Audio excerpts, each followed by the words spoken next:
Mon nom est Yves Joannette, je suis directeur du consortium Santé numérique et je vous souhaite la bienvenue à cette nouvelle capsule Repenser la vie, qui propose des activités ou des invités de divers horizons, jette un regard nouveau et d'autres façons d'aborder la vie. C'est une collaboration entre le groupe Infieri, Inventé et le consortium Santé numérique.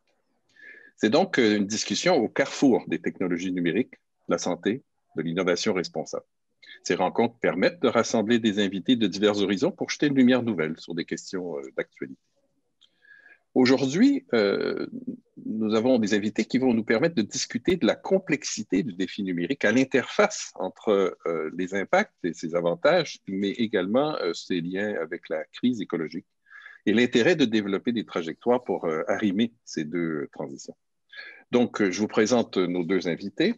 D'un côté, Franck Scherer, qui est professeur d'urbanisme et vice-recteur associé au vice-rectorat à la recherche, à la découverte, à la création et à l'innovation de l'Université de Montréal, et également directeur de l'initiative Chemin de transition. Et je vous invite à regarder le site web de ce chemin de transition, très intéressant. Également invité, Stéphanie Leclerc, candidate au doctorat en politique et planification environnementale à l'École d'urbanisme, mais également sur le terrain, gestionnaire de programmes en approvisionnement responsable à l'Université McGill. Elle est également chargée de cours en écologie et système industriel à l'Université McGill. Je vous remercie d'être là, Franck et Stéphanie, et ma foi, je vous laisse la parole. À vous. Merci beaucoup Yves. Comment nous allons repenser la vie aujourd'hui? Nous allons la repenser sous l'angle de la transition de la vie collective en fait de la société. Alors qu'est-ce que c'est que cette fameuse transition dont on parle de plus en plus et qui est devant nous?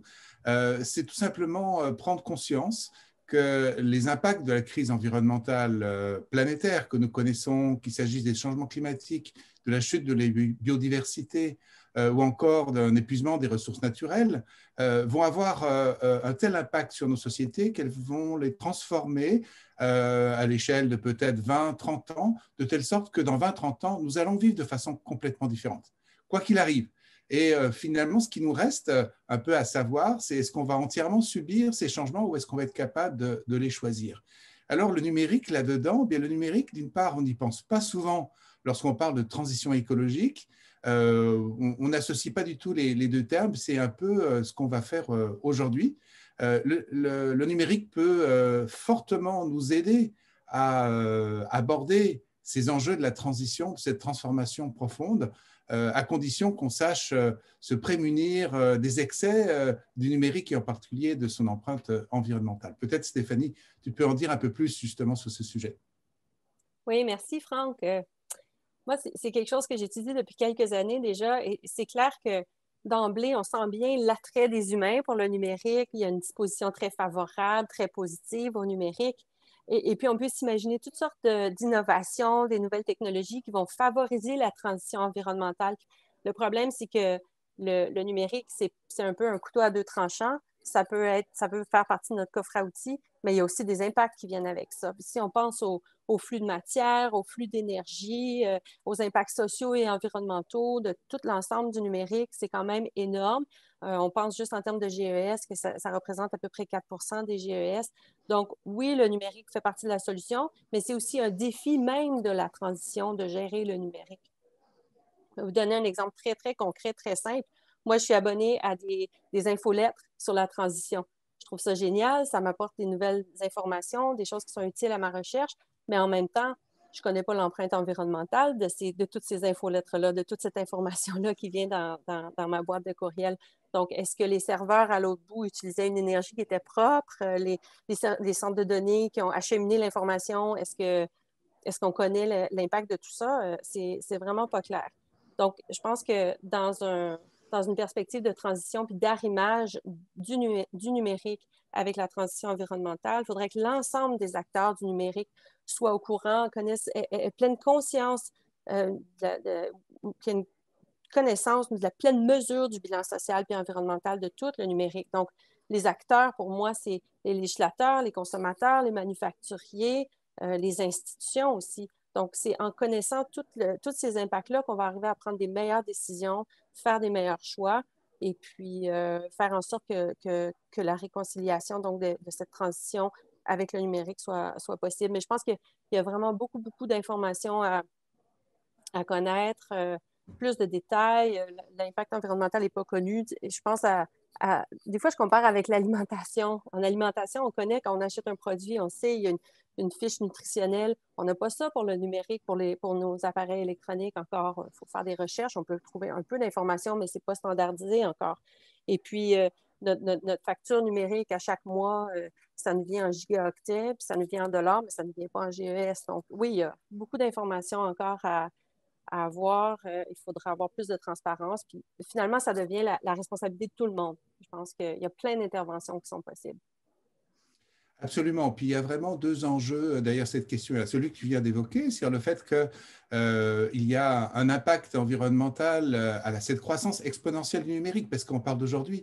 Mais ce qu'on sait, c'est que dans 5 ans, dans 10 ans, la part du numérique va être tellement importante dans toutes les activités humaines que forcément son impact va exploser en quelque sorte.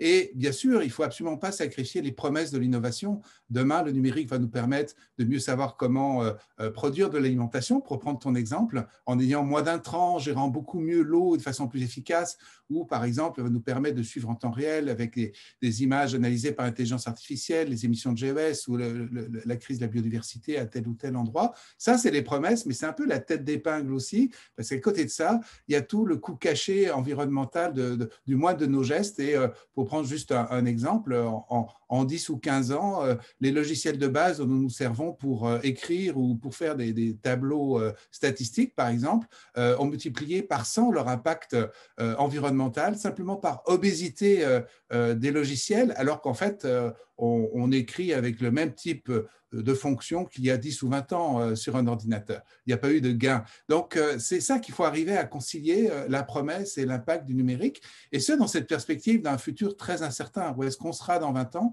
ou on sera dans 30 ans, on le sait encore moins. Donc, c'est ça un peu l'idée de chemin de transition, c'est de pouvoir éclairer ces futurs incertains pour mobiliser des connaissances très variées. Personne n'a la réponse, ce n'est pas les scientifiques qui l'ont, ils ont une partie de la réponse. Il faut aussi qu'on prenne l'avis de citoyens, d'une expertise plus également militante, des gens qui sont impliqués dans la transition. Et c'est ce que fait Chemin de transition, c'est mobiliser ces savoirs pour anticiper au mieux les futurs possibles et surtout choisir le futur souhaitable pour le Québec en 2040. Et ça, nous le faisons avec une démarche un peu en 4 étapes.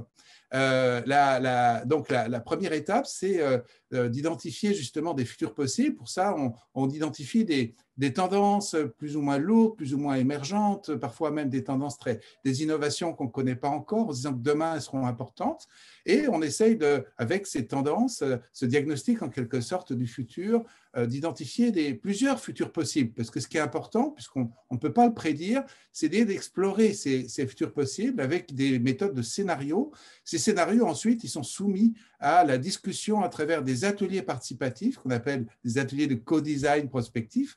Donc, dans le cas du défi numérique que Chemin de transition a lancé depuis maintenant une année, il y a eu 14 ateliers différents dans lesquels 140 participants qui venaient aussi bien du monde professionnel que des citoyens, des activistes, des gens de toutes sortes, ont participé à cet atelier pour arriver à identifier ce que peut être un futur souhaitable. Par exemple, on leur soumet un scénario dans lequel on imagine qu'il y a une intelligence artificielle responsable qui a été développée à la fois par l'État et puis par les grandes sociétés numériques, les GAFAM, qui finalement soient capables, avec des assistants personnels, de calculer l'empreinte de chacun de nos gestes et de nous conseiller quasiment en temps réel quand on boit un café ou quand on prend sa voiture ou autre chose, pour finalement nous piloter dans, je dirais de façon extrêmement précise, dans l'efficacité de la moindre de nos activités. Mais évidemment, ça suppose que les citoyens acceptent une privation de liberté, une hypersurveillance, par exemple, parce qu'on leur a dit que c'était le prix à payer pour sauver la planète. Alors voilà ce genre de scénario avec du souhaitable et du redoutable. Et à partir de ces scénarios un peu provocants, un peu qui permettent, je dirais, d'enclencher la discussion, eh bien, finalement, tous ces 14 ateliers, les experts qui ont été consultés ont abouti à une vision avec 3 acquis du futur, en disant en 2040, voilà ce que la société québécoise doit avoir atteint. Et je vais donc vous les dire très, très brièvement, parce que c'est de là dont on va partir pour continuer notre discussion. Voilà, on a réussi à faire converger la transition numérique et la transition écologique. Et de comment on l'a fait, d'une part, La sobriété, c'est devenu la sobriété énergétique, mais aussi matérielle. On l'oublie parfois, mais il faut besoin d'énormément de matière pour construire un terminal ou un capteur. Donc, la sobriété énergétique et matérielle s'est imposée pour la conception et la fabrication et l'usage des outils numériques et des infrastructures. Donc, ça, c'est le premier résultat. Oui, on y est arrivé. Le deuxième résultat, moins évident, mais on en parlera, c'est qu'on a réussi à mettre en place une sorte de priorisation collective des usages numériques. Et pourquoi cette priorisation? Pour être sûr que tout le monde ait accès au numérique, mais que les usages les plus dispendieux du point de vue de l'environnement soient peut-être mieux régulés. Et puis, le troisième acquis de cette société en 2040, du Québec en 2040, c'est que l'innovation du numérique respecte les limites planétaires. C'est-à-dire qu'on n'innove plus sans y réfléchir, mais toujours en ayant conscience des limites planétaires. Et puis, la dernière étape de chemin de transition, c'est une fois qu'on a cette vision, il faut qu'on trace des chemins qui permettent d'aller vers ces objectifs. Et donc, c'est là où nous en sommes, en fait, dans le chemin de transition. On va d'ailleurs vous présenter quelques-uns des chemins possibles à travers ce qu'on peut appeler des jalons, c'est-à-dire des grands changements qu'on doit finalement aligner pour pouvoir tracer ce chemin souhaitable entre aujourd'hui, on voit bien que la situation, c'est qu'on n'a pas trop conscience de tout ça, on ne sait pas comment faire, à cette société dans laquelle on sait maîtriser la sobriété du numérique. Alors, bon, ce que je propose, c'est qu'on présente quelques-uns de ces jalons, peut-être avec Stéphanie notamment. Je te laisserai, parce que c'est vraiment ton domaine, parler des jalons qui permettent d'aller vers la sobriété du numérique. Oui, justement, merci Franck. Moi, j'ai trouvé ça très, très intéressant, les ateliers, puis participer aux discussions avec les autres experts, puis de s'imaginer dans le futur, puis de dire, OK, ça, c'est déjà réglé. Puis le bout qui est déjà réglé dans ce cas-ci, c'est la question de la sobriété. Donc, on peut s'imaginer un futur souhaitable où tous les aspects matériels et immatériels du numérique seraient mieux compris, mieux conçus, mieux gérés, à la lumière, donc, des limites de la biosphère. La sobriété serait donc acquise. Dans ce monde idéal, ce qu'on peut s'imaginer, c'est que les appareils seraient issus de processus d'éco-conception rigoureux. Les gens achèteraient, les gens, les institutions, les organismes, les gouvernements achèteraient des appareils plus durables. On garderait les appareils plus longtemps aussi, on les conserverait plus longtemps, on leur ferait attention. On aurait la possibilité de les réparer, de les réutiliser, de les recycler. Les centres de données, même chose, les appareils seraient mieux conçus et tout, mais en plus, l'utilisation de l'énergie, tout ça serait une énergie plus propre. Dans le fond, tout ça contrasterait beaucoup avec la situation d'aujourd'hui où, comme problème, on a que 60% des utilisateurs aujourd'hui de téléphones intelligents changent de modèle simplement pour avoir le plus récent modèle ou encore changent juste pour avoir les nouvelles fonctionnalités ou les nouvelles applications, alors que leur téléphone fonctionne encore. Donc, les appareils sont changés trop rapidement. L'autre chose aussi, c'est que oui, on fait un excellent recyclage aujourd'hui de nos appareils électroniques. On arrive à récupérer environ 80-85% de la masse des appareils, donc les métaux les plus courants, l'aluminium, l'acier, le cuivre, le plomb, l'or, la platine. Mais au final, il y a une dissipation parce qu'il y a des éléments qui se retrouvent en infime quantité et on n'est pas capable de les recycler. Donc, il y a une perte de matière. On perd 2/3 des éléments à la fin de nos processus actuels de recyclage et de raffinage. Je voulais vous parler de quelques exemples de ce que l'on vit à McGill, où nous, on a déjà commencé à entreprendre des processus en voie vers la sobriété. Donc, à McGill, on a décidé collectivement que nos ressources informationnelles ne sont pas que des biens consommables. Ce sont des actifs à gérer et ce sont des actifs pour lesquels on veut en fait optimiser le cycle de vie. Donc, on garde un inventaire de nos équipements, on limite la croissance du parc informatique autant que faire se peut du côté administratif. On a des boucles de réemploi à l'interne, des boucles de réemploi à l'externe. On récupère la chaleur de nos centres de données aussi. Donc, c'est toutes des étapes déjà de mise en œuvre un petit peu de la sobriété et de la circularité. Pour soutenir la sobriété, encore du côté de la législation, on voit qu'il y a différents pays qui mettent en œuvre des règlements ou des lois pour faciliter le réemploi. Donc, par exemple, on réduit ou on enlève les taxes sur les appareils qui ont été reconditionnés, ou il y a des pays qui demandent des comptes aux manufacturiers qui veulent l'accès à l'information pour réparer les appareils ou favoriser l'accès aux pièces, par exemple, pour réparer les appareils. Et tout ça est complexe, comme Franck le disait. Puis en plus, c'est qu'il y a des effets rebonds. Puis il y a des effets rebonds qu'on peut peut-être prévoir actuellement, mais il y en aura d'autres qu'on ne peut pas prévoir tout de suite.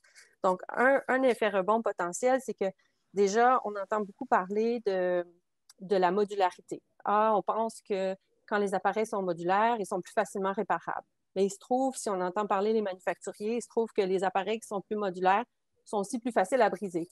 Donc, il y a comme un compromis là, entre la durabilité des appareils, vouloir les garder plus longtemps, les faire durer plus longtemps, mais aussi faire en sorte qu'ils soient réparables. Donc, ce n'est pas évident.